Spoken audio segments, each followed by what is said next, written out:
अब सिंध गुजर। Hello and नमस्कार, मैं हूं आशीष और मैं आपका वेलकम करता हूं इंडिया फर्स्ट में। जो दिल्ली में हुआ है उसे बहुत केयरफुली अब रीड करना पड़ेगा। भारत के एक इंटेलिजेंस चीफ को, एक स्पेशल डायरेक्टर इंटेलिजेंस ब्यूरो में जो काम कर रहे थे, उनको सडनली दिल्ली पुलिस के कमिश्नर बना दिया जाता है। और दिल्ली पुलिस के कमिश्नर को उनका टेन्योर खत्म होने से पहले, शायद एक साल पहले, उनको सीधा रिमूव कर दिया जाता है आनन फानन में, बिल्कुल अर्जेंटली। आज की तारीख है 17 जुलाई और 20 जुलाई को एक बड़ा काम हो रहा है दिल्ली के आसपास एनसीआर में। एक प्लानिंग चल रही है और ये प्लानिंग थोड़ी बड़ी है और इसके डॉट्स आप बहुत इजीली कनेक्ट कर सकते हैं। अगर आपने पास्ट में भारत में जितने भी ड्रामे हुए हैं उसको अच्छे से स्टडी किया है तो आप बहुत आसानी से, मतलब इसमें आपको सिर्फ ऑसेंट, सारे ट्रेंड्स, सारी स्पीचेस उसको कंबाइन करके देखना पड़ेगा। Ex spy chief to lead Delhi police commissioner removed suddenly. और यहां पे गेम जो है वो है कि दिल्ली को किसी भी तरीके से तोड़ दो, दिल्ली को काठमांडू बना दो या ढाका बना दो और किसी भी तरीके से बांग्लादेश को रीरन कर दो। एटलीस्ट कुछ नहीं हो तो दिल्ली एनसीआर में ये सारा ड्रामा हो जाए।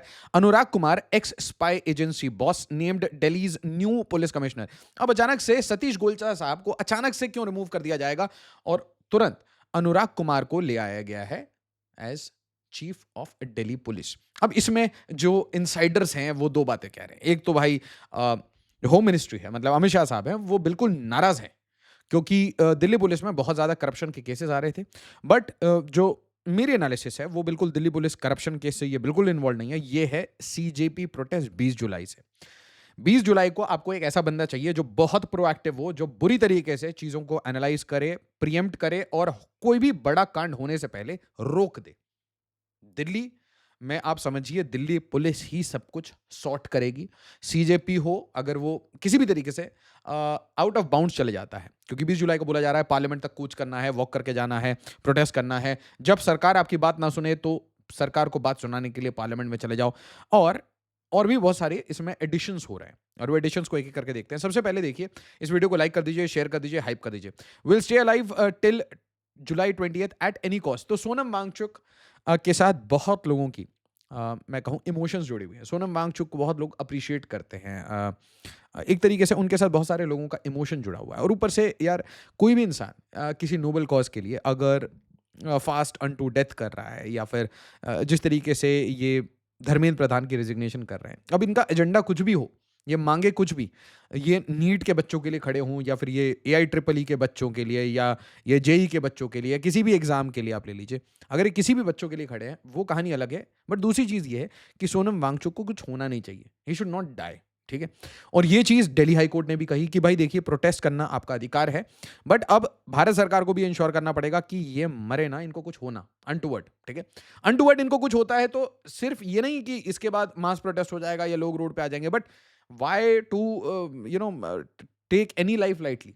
ठीक है। तो Sonam Wangchuk, like any other citizen, is important and the government has to take care of him. But इसके साथ थोड़ा सा गेम अब खुलता जा रहा है। अब देखिए, मैं आपको बार बार कह रहा हूं कि अभिजीत दीपके या फिर सौरभ दास या फिर ऐसे जितने भी लोग हैं, why usual people don't trust them, why usual people don't support them. अब देखिए, जब इन्होंने एक प्रोटेस्ट का कॉल दिया, इससे ज्यादा लोग तो बर्थडे पार्टी में आ जाते हैं। ठीक है। Give them invite, call them, इतने लोग तो आपके रिसेप्शन में आ जाएंगे। मतलब इतने लोग नहीं, इससे मतलब 3 गुना लोग तो आ जाएंगे आपके रिसेप्शन में, एनी विच वे, या शादी में या बर्थडे, आपके बच्चे के बर्थडे कर लीजिए। बट जिस तरीके से ये मिलियंस ऑफ फॉलोअर्स आए अभिजीत दीपके के साथ और ये सौरभ दा, मतलब इंडिविजुअली स्पीकिंग, अरविंद केजरीवाल की क्या क्रेडिबिलिटी है यार, ये आईआईटी खड़गपुर के आदमी हैं, इन्होंने मास प्रोटेस्ट वगैरह में काफी इन्वॉल्व हैं, एक्टिविस्ट हैं, एक्स दिल्ली के चीफ मिनिस्टर हैं, आम आदमी पार्टी के कन्वीनर हैं, इतने सारी क्रेडिबिलिटी है। Abhijit Dipke, what has he done? Hasn't got a job yet, right? कोई नौकरी वोकरी की हो, कुछ उखाड़ा हो लाइफ में, कुछ नहीं किया, राइट? इनफैक्ट चाय भी नहीं बेचा, राइट? अब उल्टा उल्टा देखिए आप, कि अरविंद केजरीवाल फिर भी he has credibility, Sonam Wangchuk he has credibility. But यहां पे देखिए, अभिजीत दीपके और ये जो पूरा प्लेटफॉर्म सीजेपी वगैरह बनाया जा रहा था, किस चीज के लिए था? Was it for Aam Aadmi Party? Was it for political purposes? या was it for real reform? तो आइडिया जो हमें सेल किया गया, जो मुझे भी सेल किया गया, जो सबको सेल किया गया, वो ये था कि हम सिस्टम बदल के रख देंगे। बट सिस्टम में सबसे बड़ी प्रॉब्लम क्या है कि हमारी कॉलोनियल व्यवस्था है। हम आज भी कॉलोनियल लॉज, कॉलोनियल ब्यूरोक्रेट्स के अंडर दबे हुए हैं। हमारे जो पॉलिटिशियंस हैं वो अनपढ़ हैं, क्रिमिनल्स हैं, वो आके पार्लियामेंट में आते हैं, बट हम ही तो उनको इलेक्ट करके भेजते हैं। तो we have to change first, और you have to change the entire system.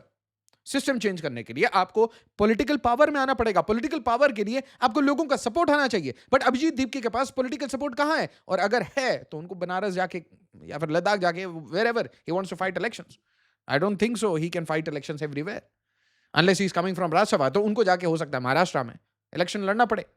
तो आप इलेक्शन लड़िए, आप सिस्टम में आइए और सिस्टम को फिर बदल दीजिए, not through the power of streets, not through mass protest. और मैं ये बात क्यों कह रहा हूं, ये आपको समझा रहा हूं, क्योंकि पहले प्रीवियस टाइम्स में जब भी ऐसे प्रोटेस्ट वगैरह हुए हैं, कुछ नहीं हुआ है, कुछ नहीं हुआ है भाई। हम ही लोगों का मूर्ख बनाए, सिविलियंस का मूर्ख बनाए, ठीक है, कुछ नहीं होता। अब ये दोनों लोगों की पिक्चर आई, इससे क्या आपको समझ आता है कि अरविंद केजरीवाल के फ्रंट मैन है, कि फ्रंट है ये आम आदमी पार्टी की। अरविंद केजरीवाल छोड़िए, अरविंद केजरीवाल एंड आम आदमी पार्टी की फ्रंट है सीजेपी, कांग्रेस जनता पार्टी। ना ये आप क्या एसपी की या बीएसपी की, ना कांग्रेस की ये फ्रंट है, ठीक है। आप किसी भी कांग्रेस वाले से बात करके देखिए, I have had talk with Delhi police के लोग, I have had talk to Congress के लोग, वो कह रहे भाई ये बकवास कर रहे हैं, ये तो आम आदमी पार्टी के लोग हैं, ठीक है। सो दे आर एसेंशियली पॉलिटिकल। ये पूरी दुनिया में सबको पता है कि सीजेपी इज आम आदमी पार्टी, उनका हो सकता है junior wing, young wing, youth wing, like that, any which way. तो अब यहाँ पे अरविंद केजरीवाल तो आ गए, सोनम वांगचुक यहाँ पे लेटे हुए हैं, ये भूख हड़ताल पे हैं, ये एक्स चीफ मिनिस्टर हैं, ये दोनों तो क्रेडिबल हैं। अभिजीत दीपके कहाँ गया? Sideline obviously. तो गेम क्या अरविंद केजरीवाल का ही था? क्या अरविंद केजरीवाल को एक तरीके से पंजाब के लिए एक थोड़ा सा पुश चाहिए? क्या जब तक वो प्राइम मिनिस्टर मोदी से लड़ेंगे नहीं, सेंट्रल गवर्नमेंट से थोड़ा टसल नहीं करेंगे, पंजाब के राइट्स के बारे में बातचीत नहीं करेंगे, दिल्ली को इंडिपेंडेंट स्टेट नहीं बनाएंगे, तब तक उनका पॉलिटिकल करियर चमकेगा नहीं। एंड होना चाहिए, why not, you know, fight amongst each other to get more rights और अपना पॉलिटिकल करियर चमकाइए। बट आप देखिए दिल्ली के लिए कैसे डेंजरस होता जा रहा है ना। और पर्टिकुलरली मैं ये कह रहा हूं कि जिस तरीके से पॉलिटिकल स्टेबिलिटी होती है उसके लिए कितना डेंजरस है। और इसको इंटेल पर्सपेक्टिव से देखिए, ये लोग कुछ भी करें यार, किसी भी इलेक्शन में जीते हैं हारे हैं, क्या मतलब है। तो आप देखिए यहाँ पे Arvind Kejriwal is already having power in Punjab, ठीक है। वो सोनम वांगचुक को बैक करने आते हैं, डिंपल यादव यहाँ आ जाती है। अब डिंपल यादव मतलब सपा, सपा क्या मोदी सरकार से चिढ़ती है? बिल्कुल चिढ़ती है। क्या मोदी सरकार के ऊपर वो 50 चीजों पे एलिगेशन लगाती है? जी हाँ, राम मंदिर के पूरे इशू पे समाजवादी पार्टी बिल्कुल पीछे पड़ी रही मोदी गवर्नमेंट के अगेंस्ट, योगी आदित्यनाथ के अगेंस्ट, ठीक है। सेंट्रल गवर्नमेंट, स्टेट गवर्नमेंट, सबको जम के धोया इन्होंने। तो ये भी आ गए, ठीक है, ये लोग आ चुके हैं, दैट्स नॉट द इशू। अच्छा, चंद्रशेखर आजाद, क्या इनकी जो टिप्पणियां होती हैं, ये हमेशा जो दलित हैं उनके साथ कैसे प्रताड़ना हो रही है उसके ऊपर बात करते रहते हैं, ठीक है। क्या ये मोदी गवर्नमेंट के साथ अग्री करते हैं? बिल्कुल नहीं करते हैं। आप इनकी कभी भी स्टेटमेंट देख लीजिए, ये हमेशा कॉन्फ्रंटेशन में जाते हैं, ठीक है, कॉन्फ्रंटेशन करते हैं, चाहे वो सेंट्रल गवर्नमेंट हो चाहे स्टेट गवर्नमेंट हो। जहां पे भी इनको ऐसा लगता है कि इस चीज में आवाज नहीं उठ रही तो ये आवाज बन के आते हैं, ठीक है। तो ये भी वहां पहुंचते हैं। बट यहां पे एक कॉन्टेक्स्ट चेंज हो जाता है, ये कह रहे हैं कि भाई मैं 20 जुलाई को रहूंगा, हमारे लोग भी रहेंगे, ठीक है। अब देखिए एनसी, एनसी की क्या बीजेपी के साथ लड़ाई चल रही है? बिल्कुल सही बात है। तो धर्मेंद्र प्रधान कहां रह गए? नीट के बच्चे कहां रह गए? आप समझ रहे मैं क्या कह रहा हूं? धर्मेंद्र प्रधान को हटाना, नीट के बच्चों का एग्जाम, अब रिजल्ट आ गया, रीनीट का रिजल्ट आ गया। अब सोचिए एनसी को क्या प्रॉब्लम है? एनसी को चाहिए जम्मू एंड कश्मीर का स्टेटहुड, ये भी आ गए। अच्छा वो छोड़िए, आईसा और एसएफआई क्यों आई है? क्योंकि उनके जो अप्पा लोग हैं उनको दंतेवाड़ा के जंगलों में कोबरा के कमांडो ने ठोक दिया, ग्रेहाउंड्स ने ठोक दिया, खत्म कर दिया, बाकी लोगों ने सरेंडर कर लिया, बाकी लोगों की शादी हो गई। तो आइडियोलॉग परेशान है, आइडियोलॉग परेशान है, तो वो अपने जो बच्चे हैं जिनको वो ट्रेन कर रहे हैं उन बच्चों को बोल रहे हैं जाके डफली लेके बजाओ। यही लोग डफली बजाते थे जब उमर खालिद, शर्जिल इमाम ये डायलॉग मारते हैं। यही लोग जामिया, ये क्या नाम है आपका, शाहीन बाग में भी पहुंचे हुए थे। दिल्ली राइट में भी इनका गेम, शाहीन बाग में भी इनका गेम, जेएनयू प्रोटेस्ट में भी इनका गेम, कांग्रेस जनता पार्टी में भी इनका गेम। समझ ही नहीं आता कि ये कहां कहां फिट हो जाते हैं। ये तो यार लुब्रिकेंट की तरह है, किसी भी इंजन में डाल दो चल जाएगा, है ना, इंजन ऑयल बन रखे हैं भाई ये। एनी विच वे, तो एनसी को परेशानी है, भीम आर्मी को परेशानी है, ये आजाद को भी परेशानी है, MP Chandrashekhar Azad he has problems with BJP.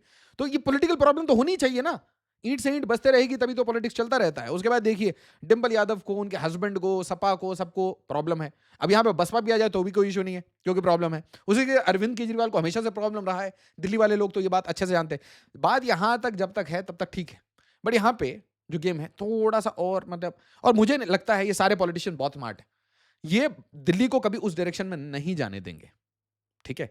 ये उतना ही प्रेशर बनाएंगे जितने तक सरकार पे प्रेशर भी बन जाए और भारत को नुकसान भी ना हो, क्योंकि पॉलिटिशियंस है यार, एंड में ये तभी काम कर पाएंगे जब भारत रहेगा, राइट। जब भारत में ये सिस्टम रहेगा, क्योंकि सिस्टम में आके इनको भी पैसे कमाने हैं। कुल मिला के ये सिंपल एक इक्वेशन है।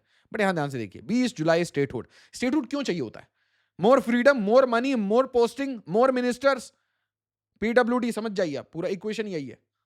सारे ऑर्डर्स मैं निकालूंगा, सॉफ्ट सेपरेटिज्म करके और ब्लैकमेल करूंगा सेंट्रल गवर्नमेंट से, और पैसे मिलेंगे। तो कुल मिला के इट्स अबाउट मनी। ठीक है। Congress to join Omar Abdullah's protest. अब इसके बीच में मैं क्या देख रहा हूं, इंस्टाग्राम पे भाई भयानक लेवल पे इन्फ्लुएंसर्स बन रहे हैं, भयानक।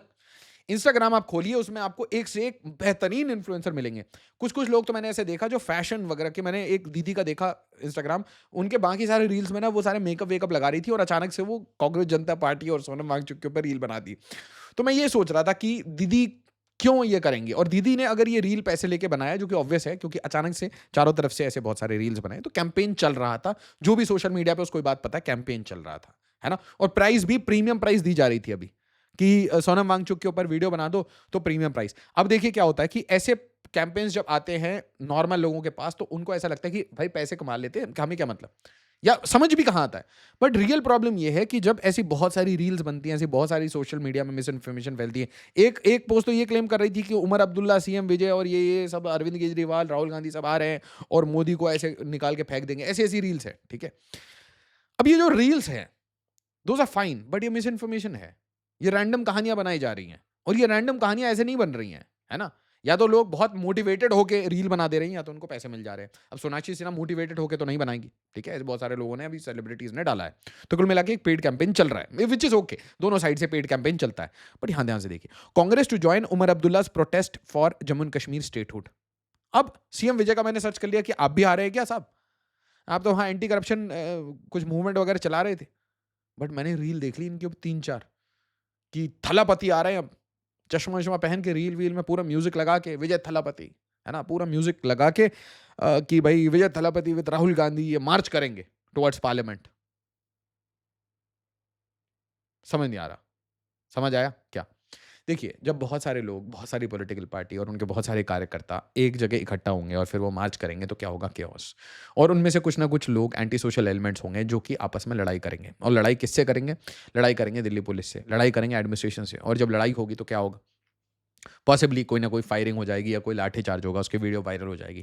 जब थोड़ा सा भी कॉन्फ्रंटेशन होगा, कॉन्फ्रंटेशन के बाद वीडियो वायरल करके ये कि पुलिस हमारे ऊपर प्रताड़ना करती है, हमारे ऊपर सीआरपीएफ प्रताड़ना करती है, और ऐसी ही एक पूरी सिस्टम बना के बांग्लादेश में शेख हसीना को हटाया गया था। ठीक है। अब आप देखिए इसके साथ और कौन कौन जुड़े हुए।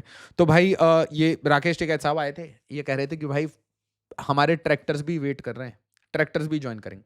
तो हमने जो पहले टाइम में देखा था, वो निशान साहब फहरा दिया गया था रेड फोर्ट पे, वो बड़ा बुरा लगा था लोगों को कि ये तो यार, ये तो गलत बात है। ठीक है, ये तो बिल्कुल गलत है। ये रेड रेड फोर्ट पे भारत का झंडा फहराइए, अच्छी बात है, प्रोटेस्ट करना है करिए, निशान साहब क्यों आप लगाएंगे वहां जाके? एनी विच वे, यहाँ पे राकेश टिकैत ये कह रहे हैं कि फार्मर्स तैयार हैं, वही वाले जो पुराने फार्मर्स हैं, जो काले कानून के लिए खड़े थे, तो वो आएंगे, ज्वाइन करेंगे। चंद्रशेखर आज़ाद ने भी कहा है कि भीम आर्मी के लोग भी आएंगे, उनके सपोर्टर्स भी आएंगे। और उसी के साथ जो कुछ लोग ऐसे ही स्पेक्यूलेट कर रहे हैं, पता नहीं सही कर रहे हैं गलत कह रहे हैं, बट लोग कह रहे हैं कि बहुत सारी हमारी जो पॉलिटिकल पार्टीज़ हैं और बहुत सारे उनसे रिलेटेड जो फ्रंट्स हैं, ऑर्गेनाइजेशंस हैं, सीजेपी जैसी बहुत सारी ऐसे ऑर्गेनाइजेशंस हैं, बहुत सारी मीडिया एजेंसीज हैं, बहुत सारे फैक्ट चेकर हैं, वो ना एफसीआरए से पैसा लेते हैं, फॉरेन कंट्रीब्यूशन उनको मिलता है। और वो किसी ना किसी तरीके से लूप होल यूज़ करके, कुछ लोग तो बिटकॉइन यूज़ करके पैसा किसी भी तरीके से लाते हैं, फॉरेन फंडिंग लेते हैं, और भारत में भारत सरकार के अगेंस्ट आर्टिकल्स, वीडियोस, ये सब बनाते हैं, विच इज़ फाइन। प्रॉब्लम ये आ जाती है कि जो ये पेड कैंपेन्स हैं, अगर ये इंडियन ही पेमेंट करें इंडियंस को तो बेटर है। अगर फॉरेनर्स करते हैं तो ये फॉरेन पॉलिटिकल इंटरफेरेंस है। आज खुद डोनाल्ड ट्रंप चिल्ला रहा था, चाइना ने हमारे इलेक्शन में इंटरफेयर किया है, रशिया ने हमारे इलेक्शन में इंटरफेयर किया है, मैं इलेक्शन हारा नहीं था, ये सब डोनाल्ड ट्रंप कह रहा था। तो कुल मिला के कोई भी कंट्री नहीं चाहती कि कोई भी और फॉरेन नेशनल या फॉरेन कंट्री पैसे डाल के उसके पॉलिटिकल प्रोसेस में, पॉलिटिकल डिबेट्स में, न्यूज़ में ऐसे ओपिनियन पीसेस डाले आर्टिफिशियली, जिससे कि सत्ता की एक तरीके से बुराई हो। सत्ता की बुराई जितनी हो सके वो अंदर के लोग करें, जितना करना है करें। तो भारत सरकार का एक क्लियर क्लियर डायरेक्शन है कि चाहे धर्मांतरण हो या फिर मीडिया में पैसे जा रहे हों, एनजीओ में जा रहे हों, बड़ा एनजीओ छोटे एनजीओ को चला रहा हो, वो जाके दंतेवाड़ा में काम कर रहा हो, नॉर्थ ईस्ट में काम कर रहा हो, जम्मू एंड कश्मीर में काम कर रहा हो, लोकल्स के लिए, लोकल के भले के लिए, तो इनके ऊपर थोड़ी ज़्यादा आपकी निगरानी रहनी चाहिए, इनके ऊपर ज़्यादा इंटेलिजेंस ओवरसाइट होना चाहिए। पैसे इतने आसानी से फ्लो इन ना कर जाएं, पैसे फ्लो करके और उसके बाद लोगों की बड़ी बड़ी कोठियाँ लटेंस में बन जाती हैं। ठीक है, अमृता शेरगिल मार्ग में है ना, जर्नलिस्ट रहने लगते हैं, है ना, 500-500 करोड़ के बंगलों में, तो डाउट्स तो रेज होते हैं कि जर्नलिस्ट के पास इतना कैसे पैसा आया, राइट? तो कुछ लोग कह रहे हैं, मैं नहीं कह रहा, बट कुछ लोग कह रहे हैं कि इस कारण से दिल्ली में बहुत सारे लोग, बहुत सारी एजेंसीज वो चाहती नहीं है कि ये एफसीआरए के ऊपर जो कानून है ये चलता रहे, और इसीलिए 20 जुलाई को अच्छा खासा क्योस होगा। आप ज़रूर बताइए 20 जुलाई को ये कुछ होगा या ये मतलब कुछ वैसा ही होगा जैसे अभिजीत दीपके ने पूरी जान लगा दी और 300 लोग इकट्ठा किए। वीडियो को लाइक शेयर सब्सक्राइब जरूर करिए। एज ऑलवेज जय हिंद जय भारत। और याद रखिए, कोई भी पेड कैंपेन को लोग तभी तक लाइक और शेयर करते हैं जब तक पेमेंट चलती है। पेमेंट खत्म, कैंपेन खत्म। अगर पेमेंट खत्म, कैंपेन खत्म, तो फिर प्रोटेस्ट खत्म। तो इसका मतलब दिल्ली पुलिस के कमिश्नर वो सिर्फ लोगों को देखने नहीं आ रहे, वो ये सारे अकाउंट्स भी देखने आ रहे हैं। तो अगर आप सोशल मीडिया पे इनके साथ काम कर रहे हैं, संभल के करें। जय हिंद, जय भारत।